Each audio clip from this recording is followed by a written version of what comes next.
Ndakivana baba wenyu mudzimba umo. Vabereki venyu mudzimba.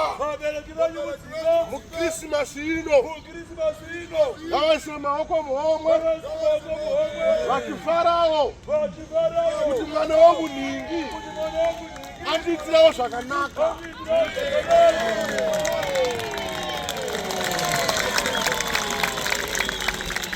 Mwari wekudenga akati mwari wekutanga iye mwari pachake teererai munzwe iye mwari pachake akati mwari wekutanga mubereki wako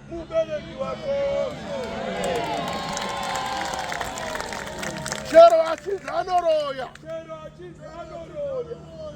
chero achinzi akakutadzira sei haada kukuendesa kuchikoro imhosva iyoyo kusaendesa mwana kuchikoro ichi asi kunyange vakatadza baba vako mai vako ye mwari mwari wechipiri yakasika nyika nezvese mwari wekuchipiri yakasika nyika ino nezvese kana